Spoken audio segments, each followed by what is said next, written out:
Senhor, se o trovão e o mar se erguendo vem, sobre a tempestade eu voarei, sobre as águas tu também és rei. Descansarei, pois sei que és Deus. Minha alma está segura em ti. Sabe bem que em Cristo firme está. Se o trovão e o mar se erguendo vem, sobre a tempestade eu voarei, sobre as águas tu também és rei. Descansarei, pois sei que és Deus. Se o trovão e o mar se erguendo vem, sobre a tempestade eu voarei, sobre as águas tu também és rei. Descansarei, pois sei que és Deus. Descansarei, pois sei que és Deus.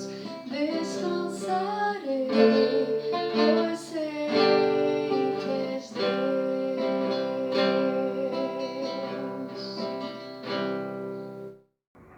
Graça e paz, queridos, sejam muito bem-vindos ao nosso culto online.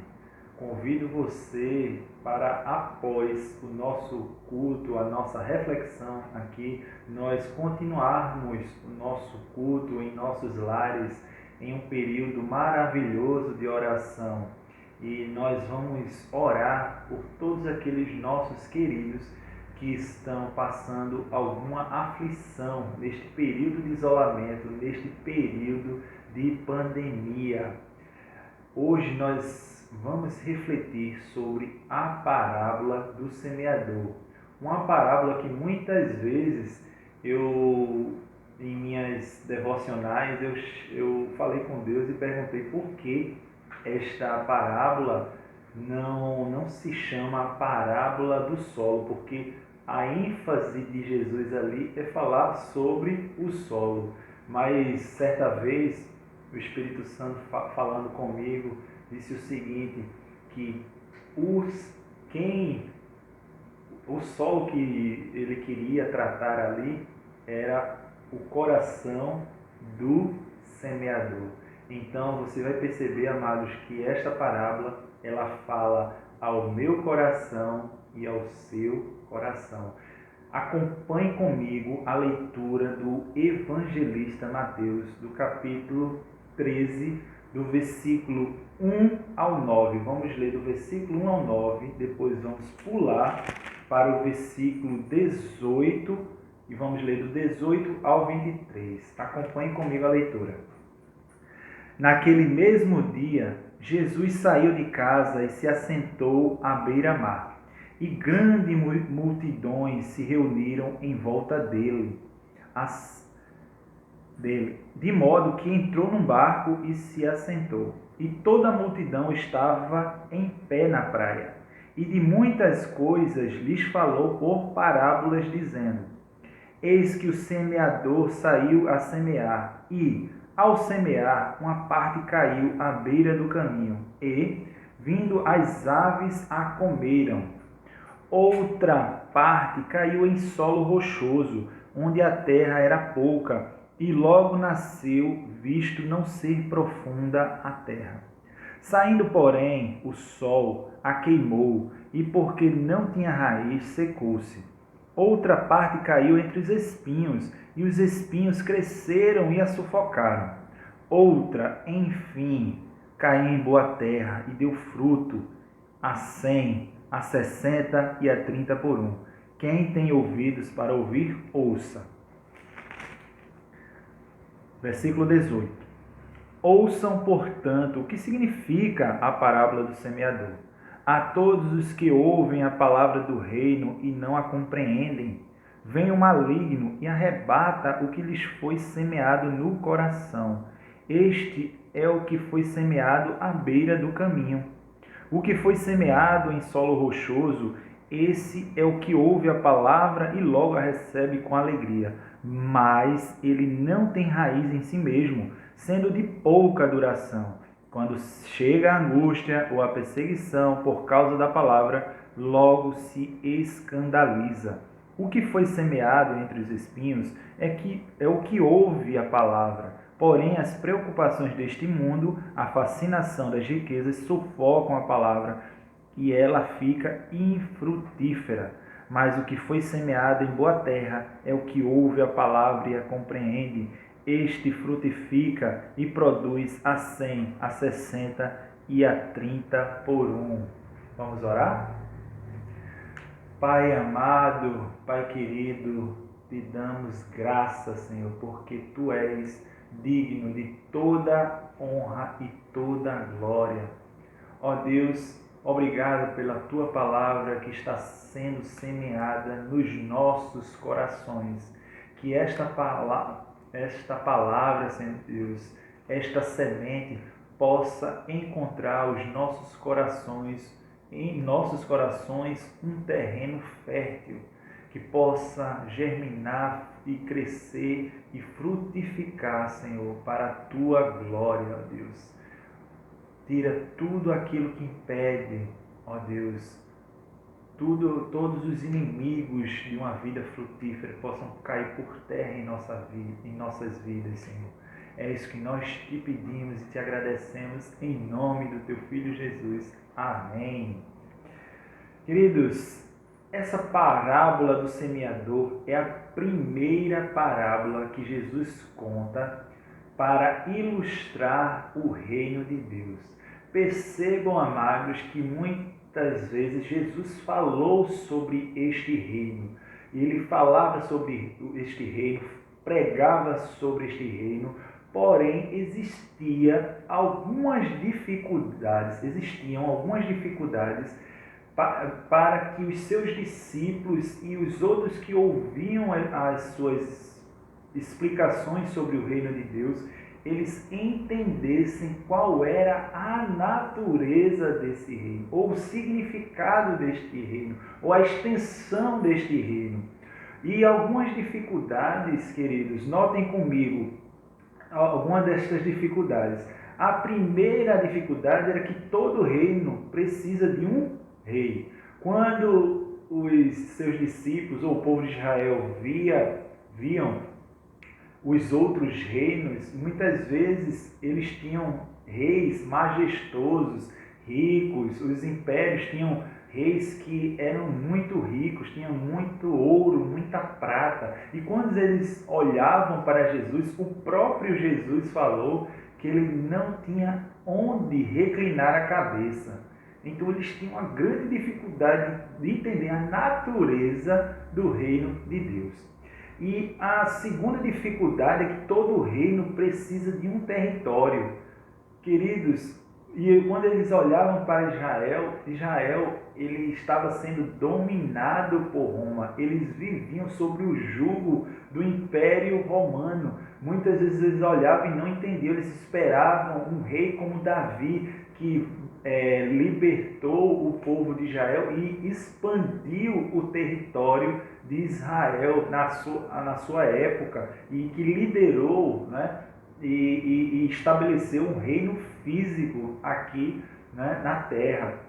E o reino de Deus, o reino de Jesus, ele tinha uma natureza espiritual, celestial, né, que trazia salvação para o homem. E este reino ele só será implantado na sua totalidade e fisicamente no seu retorno, né? Quando ele voltar para nos buscar a sua igreja.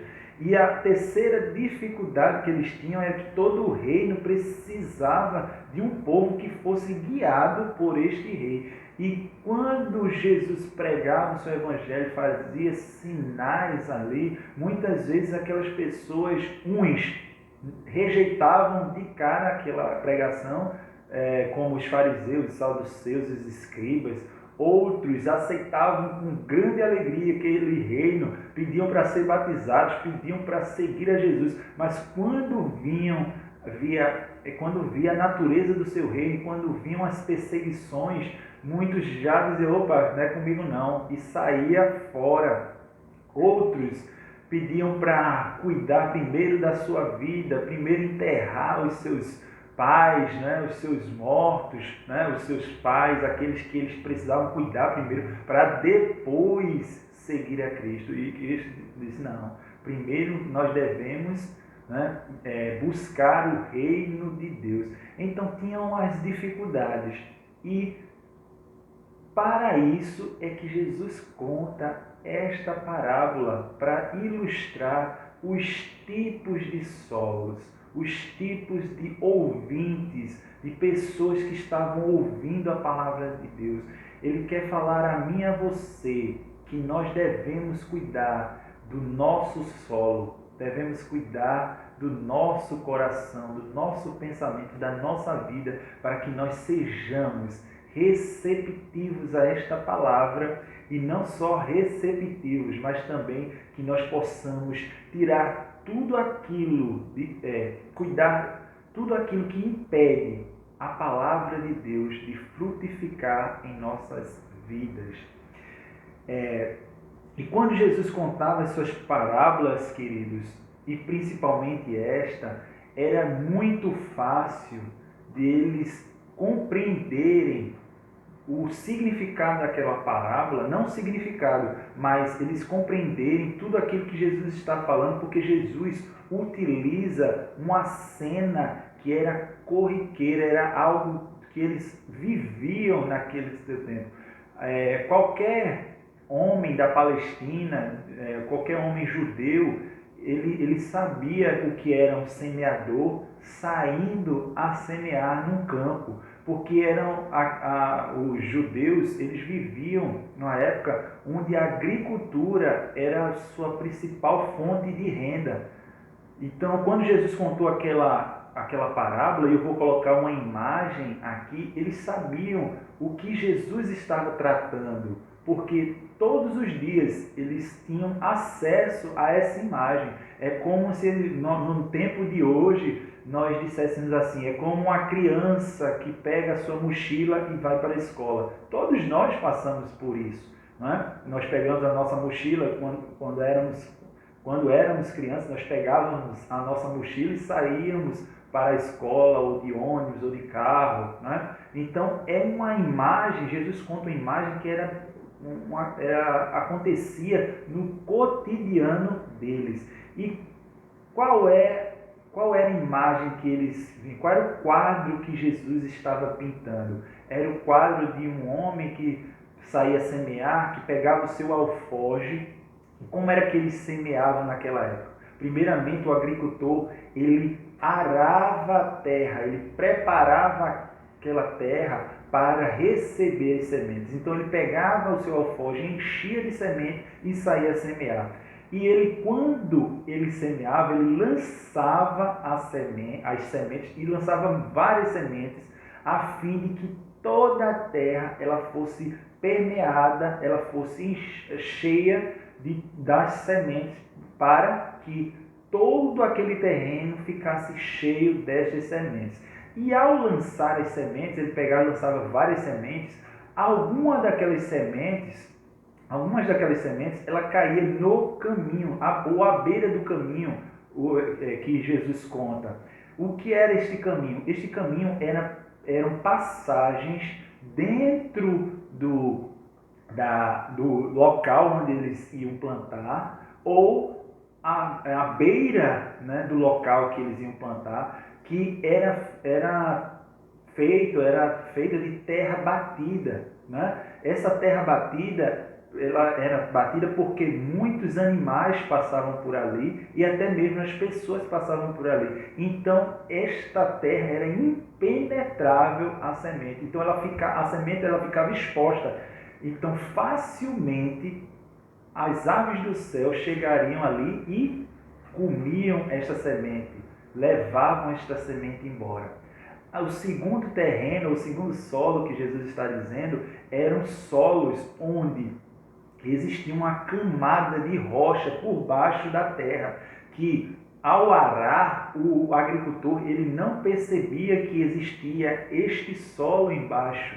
Então a semente caía ali e a planta logo nascia, mas ela não conseguia, esta planta ela não conseguia buscar água no solo lá embaixo.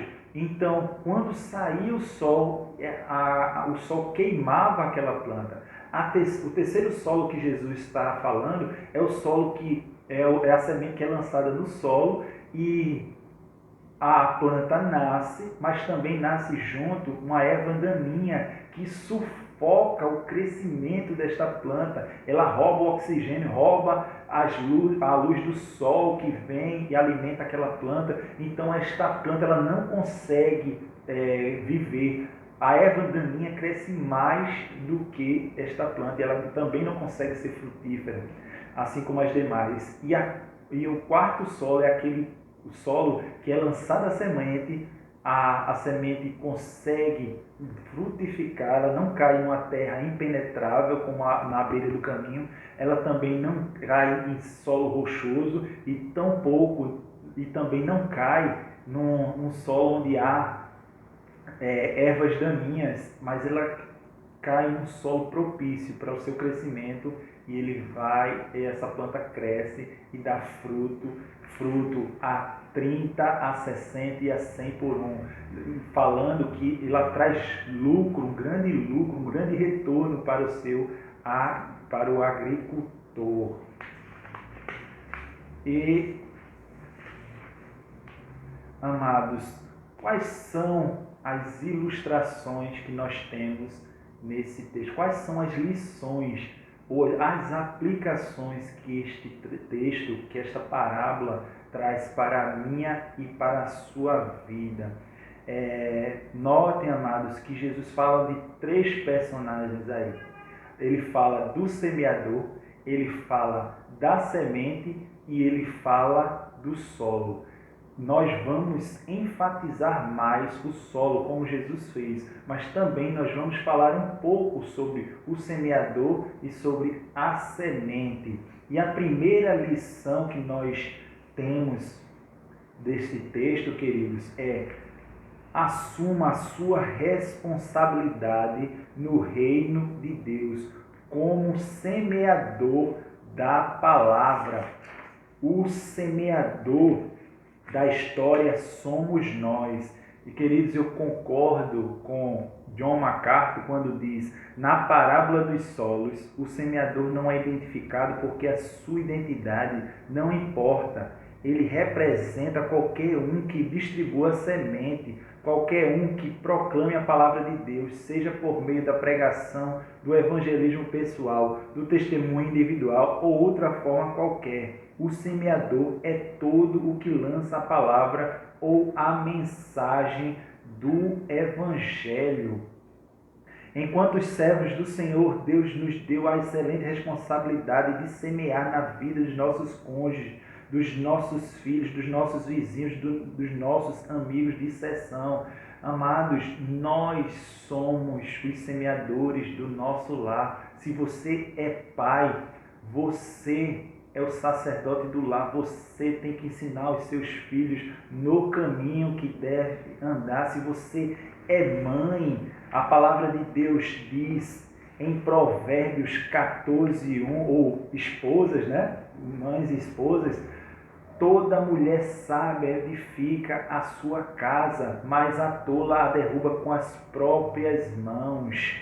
Não terceirize a educação para a escola, a educação cristã, para a escola bíblica dominical. Você deve ser o primeiro professor da palavra de Deus aos seus filhos. Você deve ser o primeiro que deve ensinar o amor de Deus, o maravilhoso amor do Pai aos seus filhos. Os nossos filhos, amados, eles devem aprender a orar conosco, porque nós oramos. Eles devem aprender a amar a Deus, a sua palavra, porque nós amamos, e eles devem obedecer, porque nós obedecemos. Nós devemos ser o primeiro exemplo. Não terceirize a sua responsabilidade a ninguém. Seja o sacerdote, o evangelista, o pastor do seu lar. E essa é a primeira coisa. O semeador, ele sai a semear. E a obrigação do semeador é semear e não ficar esperando o crescimento ou o fruto desta semeadura. Notem no texto que o semeador saiu a semear. Ele semeou em solos ruins e em solos bons. A bem da verdade, queridos, ele semeou mais em solos ruins do que em solos bons. Mas o desejo dele de ver aquela plantação crescer era tão grande que ele não desistiu de semear mesmo assim. O apóstolo Paulo afirmou: eu plantei, Apolo regou, mas o crescimento veio de Deus. De modo que nem o que planta é alguma coisa, nem o que rega, mas Deus que dá o crescimento. Então não desista, querido, de semear na vida do seu cônjuge. Não desista de semear na vida dos seus filhos, na vida dos seus vizinhos, na vida dos seus amigos de trabalho, naquela pessoa que anda com você, do seu próximo. Você é o grande semeador na vida dele. Não desista todos os dias e semeie como Jesus semeou, com intencionalidade. Como semeadores devemos escolher a boa semente, que esse ponto é muito importante aqui, o que eu vou falar agora. Amados, no reino de Deus não existe semente neutra. Ou a semente que nós estamos lançando, ou ela vai destruir uma vida, e quando eu falo semente aqui, queridos, é toda palavra que sai da nossa boca, toda atitude que nós temos, né? As pessoas estão vendo o nosso comportamento.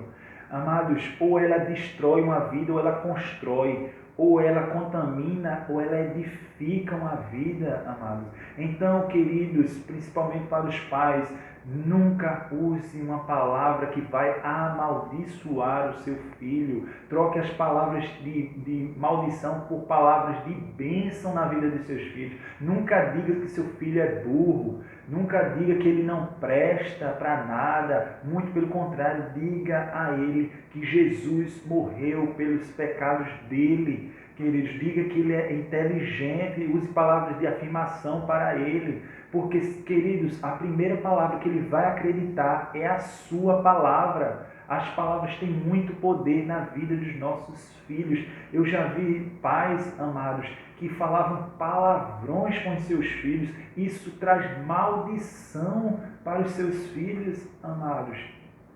E o filho, ele precisa ser amado, ele precisa receber carinho, ele precisa receber amor e palavras que edifiquem a vida deles. Olha o que diz em Provérbios capítulo 12, versículo 18. Palavras precipitadas são como pontas de espada, mas as palavras dos sábios são remédio. As sementes lançadas, queridos, elas curam. As sementes boas lançadas, elas curam. Provérbios capítulo 13, versículo 3 diz: quem vigia as suas palavras conserva a sua vida, mas o que fala demais arruína a si mesmo. E Provérbios 15, versículo 1 diz: a resposta branda desvia o furor, mas a palavra dura suscita a ira. E o segundo ponto aqui, queridos, é sobre a semente. E o que seria a semente? A semente é a palavra de Deus, são as boas novas do Evangelho. O apóstolo Paulo, disse o seguinte: porque não me envergonho do Evangelho de Cristo, pois é o poder de Deus para a salvação de todo aquele que crê, primeiro do judeu e também do grego. Romanos capítulo 1, versículo 16. E o que Jesus estava fazendo neste momento, amados?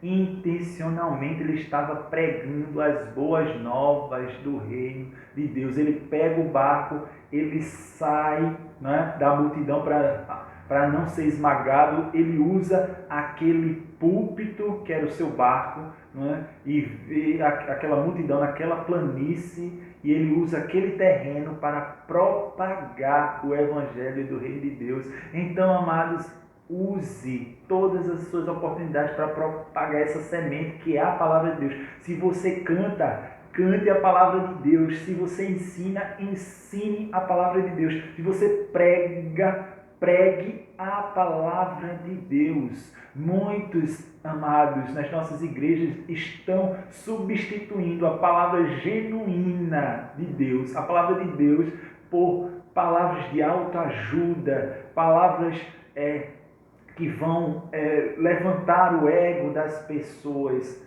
Queridos, o que vai transformar a vida das pessoas é a pregação genuína da palavra de Deus.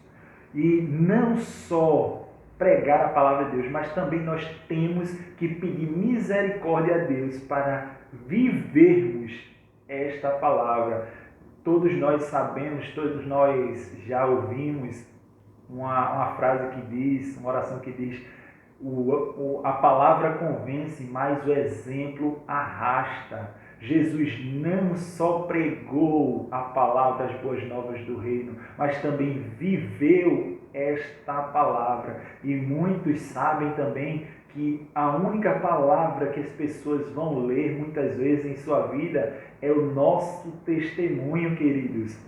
E Jesus foi o grande exemplo disso. Quando Jesus nos convida a amar, é porque Ele é o maior exemplo de amor.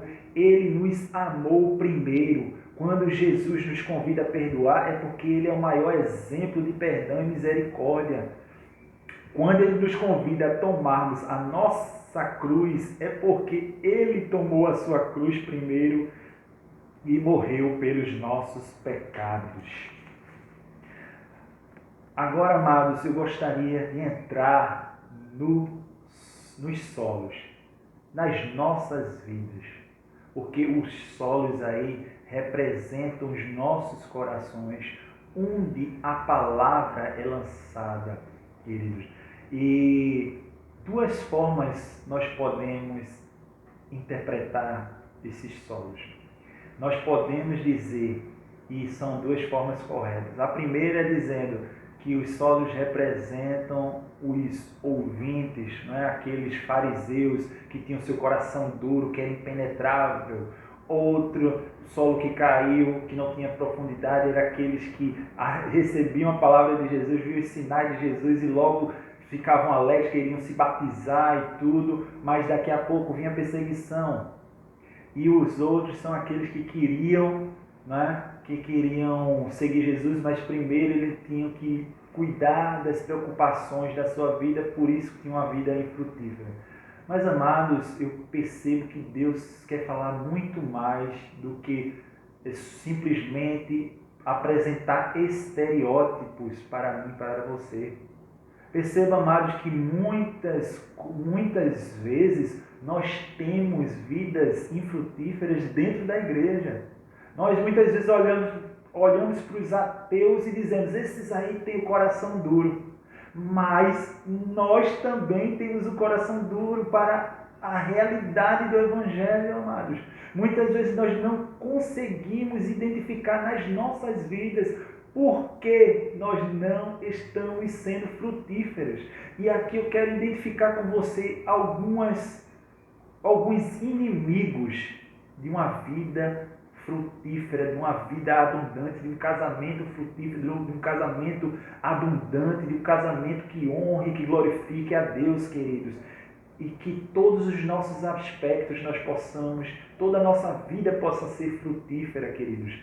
E o primeiro inimigo das nossas vidas e de uma vida frutífera é o diabo, queridos. É o diabo e as suas mentiras. Veja, acompanhe comigo. Mateus capítulo 13, 19 diz: a todos os que ouvem a palavra do rei e não a compreendem, vem o maligno e arrebata o que lhes foi semeado no coração. Este é o que foi semeado à beira do caminho. Não substitua o inimigo, não subestime o inimigo das nossas almas, queridos. Ele está lá, ele é mentiroso, ele é o pai da mentira. Desde o Éden, ele mentiu descaradamente e ele usa muitas artimanhas para tirar você e fazer com que você tirar a semente do seu coração, a semente que foi plantada lá dentro, e roubar, e para que você não tenha uma vida frutífera.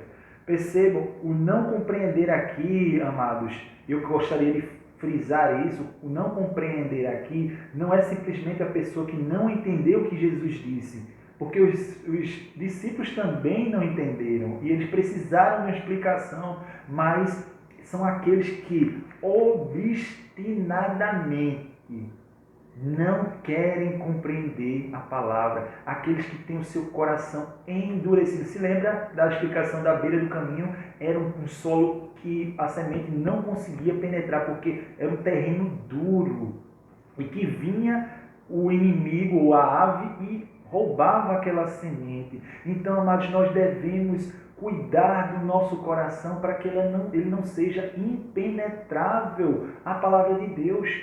Muitas vezes nós estamos chegando na igreja, muitas vezes nós estamos ouvindo as palavras, mas nós estamos contaminados pelas mentiras do diabo, amados. O inimigo número 1 de uma vida frutífera, aqueles aqui, é o diabo e suas vãs filosofias. Muitas vezes o diabo está lançando vãs filosofias, queridos, como o ecumenismo, como o materialismo, como o gnosticismo, e são todas essas filosofias que afastam, que endurecem o nosso coração à verdadeira palavra do Evangelho. Quantas vezes escutamos a palavra de Deus, mas o diabo joga em nossas mentes pensamentos contrários. A palavra do Senhor diz que a nossa família é uma bênção, que um casamento é uma bênção indissolúvel, criado por Deus, mas o diabo vem e diz que não, você nasceu para ser feliz, não insista nesse casamento, se aquela pessoa não te traz felicidade, é fácil resolver, deixa. A palavra de Deus diz que a nossa alegria vem do Espírito Santo, vem do eterno e não do passageiro. Não está nas circunstâncias, mas o mundo diz, não, a nossa alegria está nos prazeres, nas circunstâncias da vida. O diabo ele é um charlatão, queridos. Ele promete a liberdade, mas entrega a escravidão. Quantas pessoas acreditaram na mentira do diabo e hoje estão escravizadas no vício das drogas, no vício da bebida, achavam que aquilo ali ia libertar a vida deles, e hoje estão com a vida totalmente arruinadas. Queridos, então cuide do seu coração. Se o seu coração está impenetrável à palavra de Deus, alguma coisa de errado tem, queridos. Peça ao Senhor para tirar esse coração de pedra da tua vida e colocar um coração de carne que bata pela palavra do Senhor. Não dê ouvido ao diabo, dê ouvidos à palavra de Deus. Olha o que Tiago, capítulo 4, versículo 7 diz: portanto, sujeitem-se a Deus, mas resistam ao diabo, e ele fugirá de vocês. O segundo inimigo de uma vida frutífera, queridos, é uma vida sem profundidade em relacionamento com Deus, ou seja, uma vida superficial. E aqui eu quero falar uma coisa para você, amados. A superficialidade mata. Ele mata, a superficialidade mata os nossos relacionamentos com Deus, mata o nosso relacionamento com o nosso cônjuge, mata os nossos relacionamentos, o nosso relacionamento com os nossos filhos, o nosso relacionamento com os nossos vizinhos, com os nossos colegas de trabalho, com os nossos amigos. A superficialidade mata. Olha o que Mateus, capítulo 13, versículo 20 ao 21 diz: O que foi semeado em solo rochoso, esse é o que ouve a palavra e logo a recebe com alegria, mas ele não tem raiz em si mesmo, sendo de pouca duração. Quando chega a angústia ou a perseguição por causa da palavra, logo se escandaliza. Note, queridos, que a superficialidade é um mal para todo tipo de relacionamento. A. W. Tozer disse: hoje buscamos Deus e paramos de sondá-lo, enquanto os antigos santos buscavam Deus, encontravam-no e continuavam buscando mais e mais.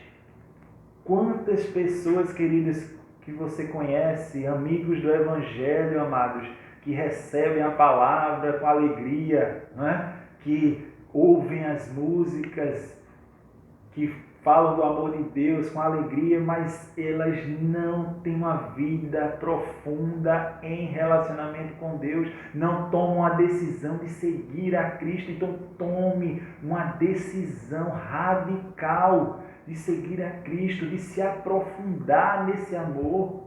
Uma certa vez a minha esposa, queridos, me perguntou, minha linda esposa Silvana, me perguntou: Bruno, você acha que para uma vida profunda com Deus, para uma vida de relacionamento com Deus, para a minha devocional diária, eu posso usar o pão diário? Eu disse: querida, depende do que você quer encontrar em Deus. Porque, queridos, o pão diário é uma ferramenta excelente para uma devocional. Porém, amados, é muito pouco para quem quer viver no oceano da graça do Senhor. É como se nós chegássemos numa praia e fôssemos tomar um banho de mar e só colocássemos o pé, só molhássemos o pé. E aí nós nos contentamos com isso. Certa vez, meu amigo, que é nadador profissional, ele chegou para mim e disse que quando ia na praia, ele chegava e nadava quilômetros, mergulhava no mar e nadava, e eu perguntava a ele: que sensação maravilhosa, uma sensação que eu nunca tive, queridos.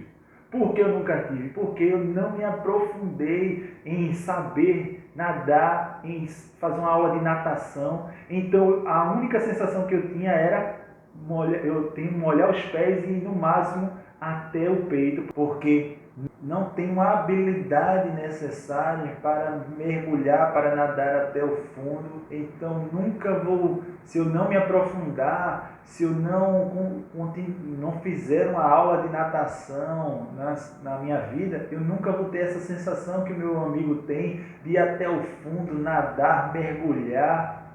Entende, amados?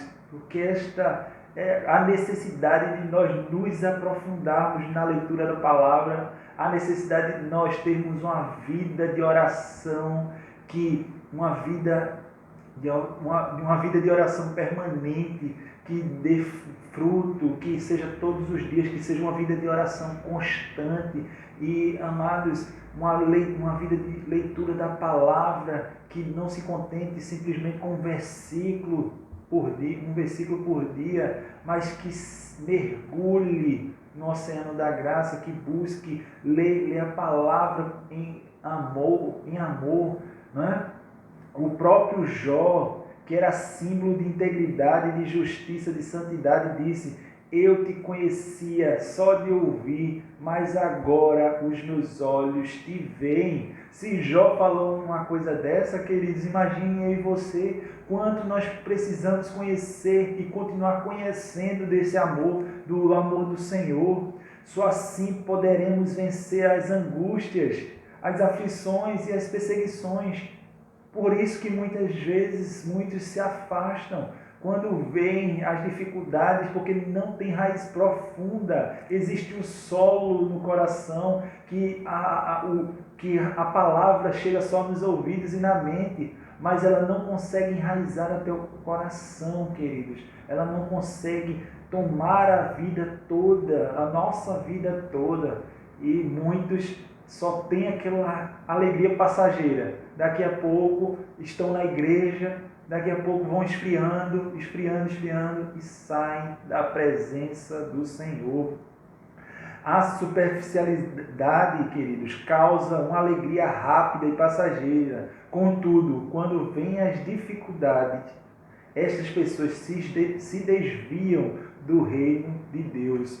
Muitas vezes, quando Jesus usou palavras duras, queridos, e eu me lembro de uma certa vez que Jesus, quando usou palavras duras, muitos dos seus discípulos que o acompanhavam saíram da sua presença, né? O abandonaram, e Jesus olhou para os seus discípulos e disse: vocês também não vão com eles? Mas uma palavra linda que o apóstolo Pedro, na época do discípulo de Jesus, disse foi o seguinte: para onde iremos nós, se só tu tens a palavra de vida eterna? Amém, queridos, e que nós possamos tomar posse dessa palavra do apóstolo Pedro, dizendo: para onde nós iremos se só tu tens a palavra de vida eterna? Então temos que nos aprofundar todos os dias nesta palavra que traz vida para as nossas vidas. E o terceiro inimigo de uma vida frutífera, queridos, é a preocupação exagerada com as preocupações deste mundo e a fascinação das riquezas. Elas sufocam a palavra.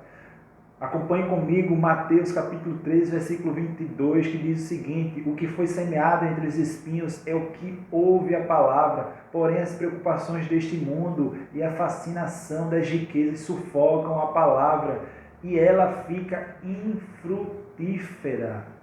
Este talvez, queridos, seja a maior ocorrência de vidas infrutíferas, de igrejas infrutíferas, de jovens e adultos infrutíferos, de casamentos infrutíferos. Estamos trocando os nossos momentos a sós com Deus pelo jogo de futebol, pelo filme, pela faculdade, pelo trabalho, etc. Cada um tem a sua desculpa. Nunca estivemos tão ocupados e cheios de entretenimento. Perceba, queridos, que Jesus não está falando aqui necessariamente de algo que é pecado em nossas vidas. Por exemplo, o trabalho é bênção de Deus. O estudo é bênção de Deus. Nós temos que estudar sim, nós temos que trabalhar sim.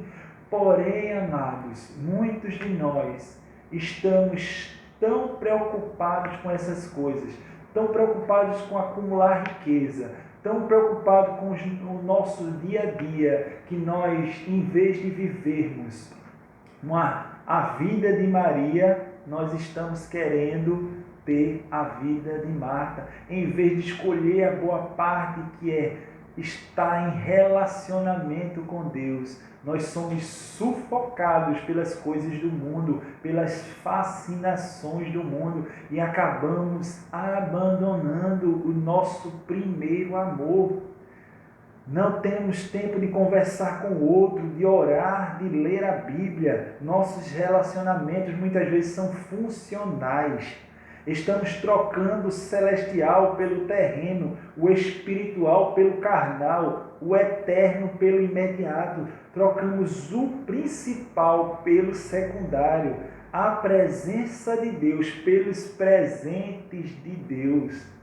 Muitas vezes Deus nos abençoa com o trabalho, Deus nos abençoa com a faculdade, Deus nos abençoa com a família, mas nós ficamos só enxergando as bênçãos de Deus e esquecendo do Deus das bênçãos. É Ele que nos dá, queridos. É Ele que nos sustenta. É Ele que tem que ser o primeiro nas nossas vidas.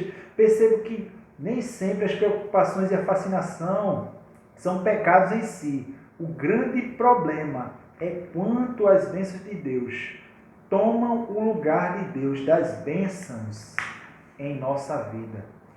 E o convite do verdadeiro evangelho sempre será: mas buscai primeiro o reino de Deus e a sua justiça, e todas essas coisas vos serão acrescentadas. Mateus capítulo 6, versículo 33.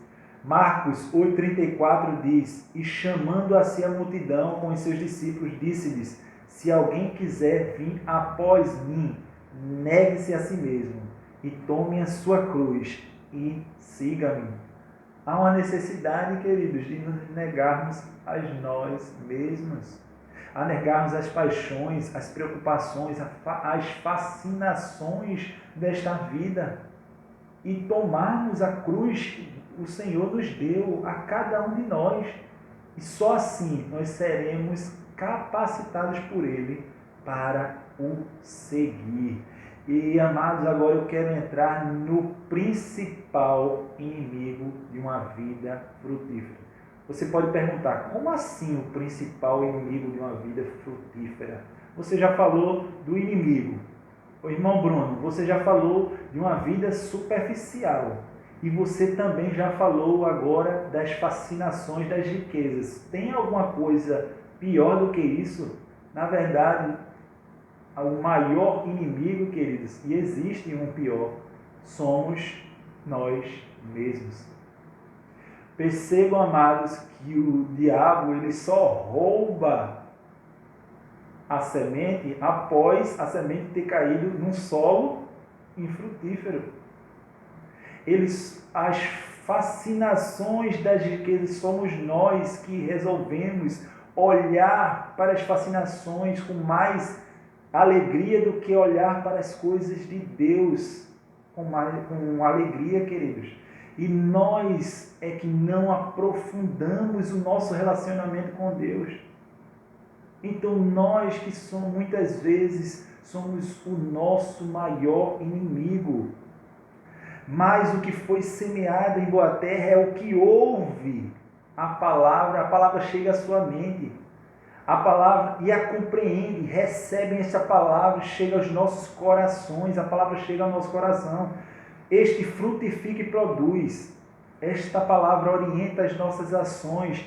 Este sai da fé morta para a fé em ação e produz a 100, a 60 e a 30 por um. O Evangelho tem que produzir uma verdadeira revolução na nossa mente, no nosso coração e nas nossas ações. Ele não só tem que entrar nos nossos ouvidos e chegar na nossa mente, mas ele também tem que descer para os nossos corações e transformar as nossas atitudes e as nossas ações.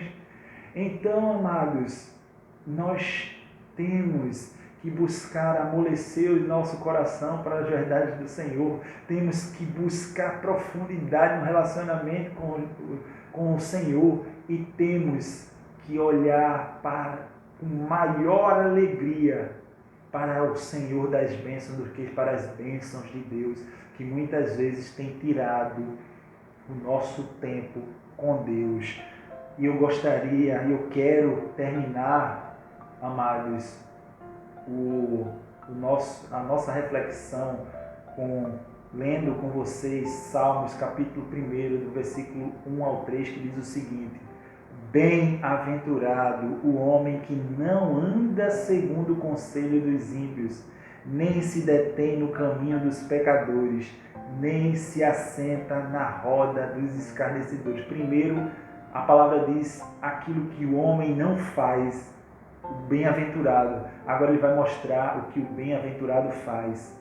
Antes tem o seu prazer na lei do Senhor, e na sua lei medita de dia e de noite, pois será como a árvore plantada junto a ribeiros de águas.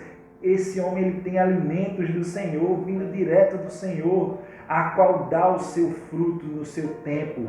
As suas folhas não cairão, e tudo quanto fizer prosperará.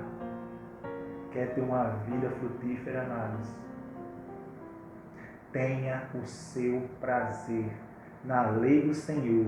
E nesta lei, medite, não é só ler, mas medite de dia e de noite, porque esta lei, ela vai mostrar o caminho que você deve andar. Amém? Amém, queridos? Amém, querida? Vamos ter uma vida frutífera? Vamos orar? Pai amado, Pai querido, nós tivemos hoje a ministração da Tua Palavra em nossos corações, queridos. Nós não queremos ter uma vida infrutífera, ó Pai. Muito pelo contrário, queremos frutificar a 30, a 60, a 100 por um, ó Deus. Que as nossas vidas, Senhor, possam encher o Teu coração de alegria, Senhor. Mas para isso, Senhor, nós precisamos arar o nosso coração.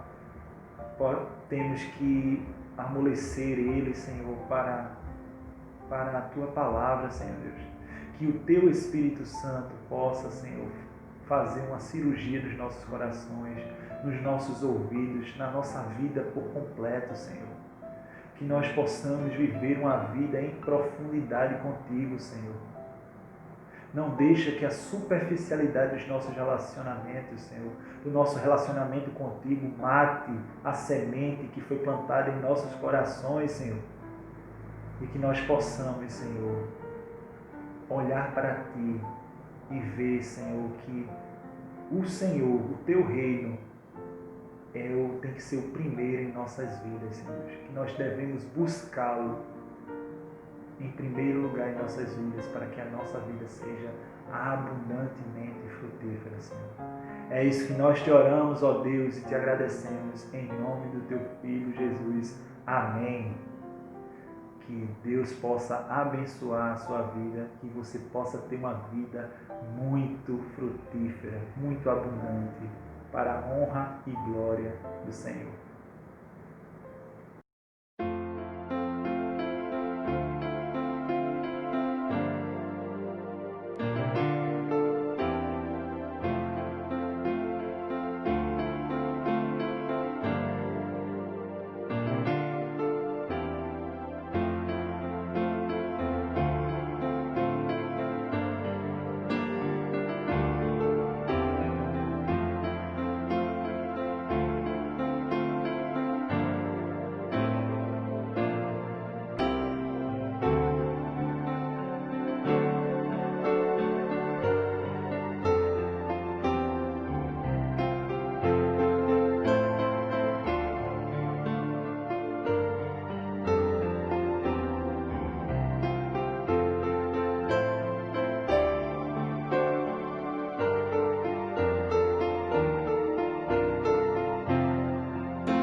apenas um som em meu coração. Meu Deus e meu Pai, eis o desejo, ouvir tua voz. Primeiro te ouvir, realmente te conhecer. experimentar a intimidade que um filho anseia ter. Me curvo diante de ti, soberano Deus e Pai. Com louvor eu proclamo assim: sou fruto da graça, do amor que me basta, sou teu.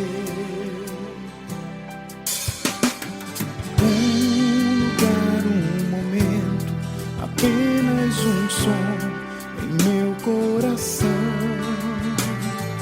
Meu Deus e meu Pai, eis o anseio, ouvir tua voz.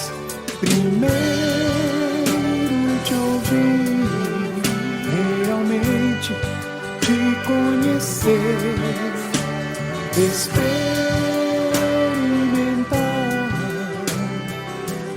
intimidade que um filho anseia ter. Me curvo diante de ti, soberano Deus e Pai. Com louvor eu proclamo assim: sou fruto da graça, do amor que me basta, sou teu.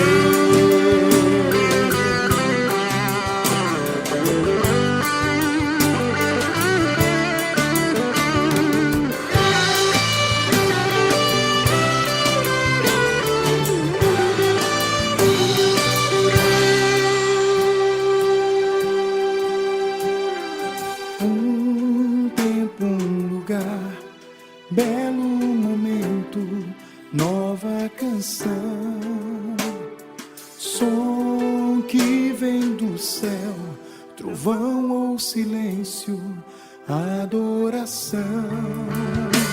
Primeiro te ouvir, realmente te conhecer,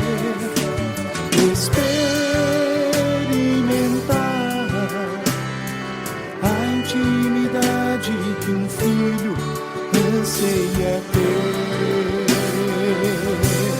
Me curvo diante de ti, soberano Deus e Pai. Com louvor eu proclamo assim: sou fruto da graça, do amor que me basta, sou teu. Diante de ti, soberano Deus e Pai. Com louvor eu proclamo assim: sou fruto da graça, do amor que me basta,